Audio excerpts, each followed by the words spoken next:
Throughout most of history of ties between Russia and China, Russia was an adversary rather than an ally of China. It was always Russia which was the great power.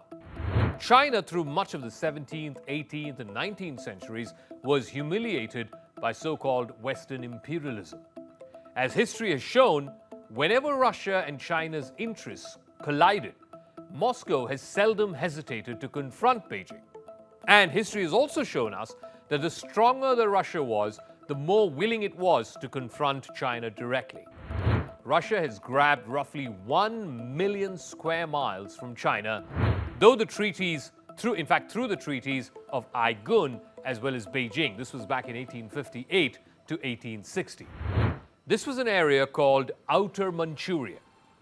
That territory is now known as the Russian Far East, with Vladivostok and Khabarovsk established there by Russian colonists. Chinese historians even today consider these treaties as unequal. They put it as Western humiliation of China. Mongolia, as well as the Tuvan Autonomous Republic of Russia, were both parts of China until the fall of the Qing Empire in 1911. Russia first supported the independence of these regions, with Mongolia serving as a strategic buffer state against China. Then the Soviets expanded communist rule to Mongolia and Tuva as well. The Sino-Soviet split occurred in the late 1950s, though both these countries were communist powers. It was best captured by Richard Nixon's famous visit to Beijing in 1972. The two great powers even fought a brief war at the border in 1969 alongside this very same northern territories. On Crux Decode, how would a victory or a defeat for Russia in the ongoing special military operation in Ukraine be viewed in China? Would China be happier with a Russian defeat rather than a Russian victory? And how does this square with the no-limits friendship that Xi Jinping and Vladimir Putin proclaimed at the Winter Olympics just days before the start of this war?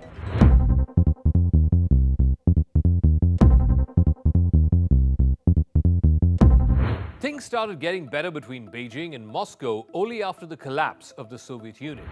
Russia helped in a big way for the Chinese PLA and its defense forces to modernize. At the same time, Russia also became a resource and trade hub for China's growing economy. Both countries became founder members of the Shanghai Cooperation Organization, or the SCO, a sort of an Asian collective, if you will, to counter NATO. So how would a Russian victory or a Russian defeat be viewed in China? Let's start with Russian victory. It would definitely not be in the interests of China, and here's why. If Russia were to win this war, that would mean a more assertive Russia. After all, it has stood up to NATO, it has stood up to unhindered Western supply of weapons. It would also mean a reintegration of some of the old Soviet areas. This is the kind of Soviet project which is what Vladimir Putin has in his mind. Russia will once again claim that it is a great power, a power that is perhaps equal to the United States and to China, and certainly not a junior partner to China. Also, by winning this war, Russia would be able to create a buffer state of 40 million people in Ukraine. The Russian sphere of influence would now extend to more than 200 million people if it were to win this war. Significantly stronger, it would also mean that Russia would be less willing to cooperate with China, more willing to pursue its own great power agenda.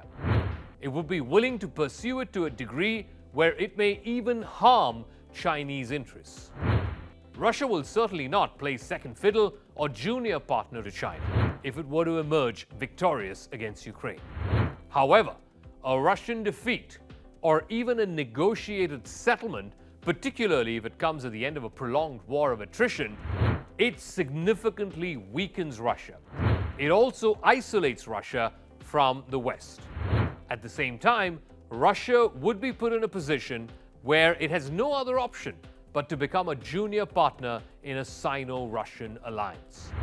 Russia's military might, that made it so far appear as China's equal, has not shown through this war. It in fact has been far more inflated in propaganda than in reality.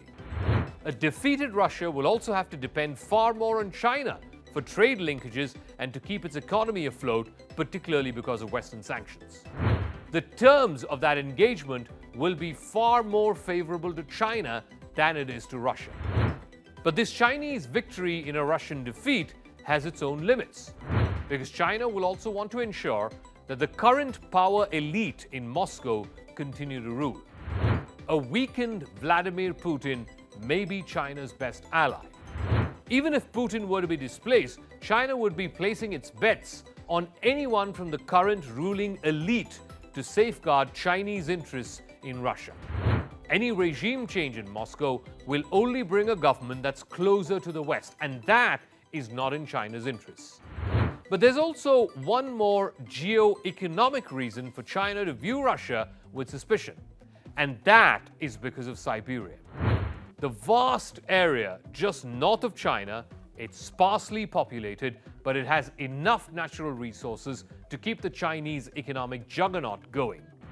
Since the pandemic, many resource-rich countries, like Australia for example, have tightened the screws on China's supply chains. Countries that are in need of semiconductors are diversifying their portfolios.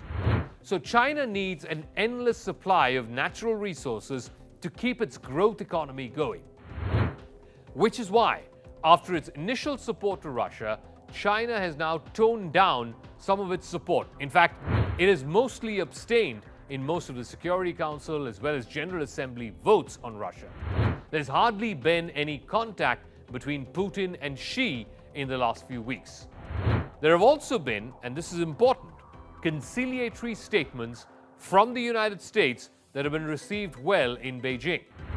China knows that for its own long-term interests, a weakened Russia is more suitable than a powerful one. Which is why China may have been egging Russia all along, but secretly praying for its defeat.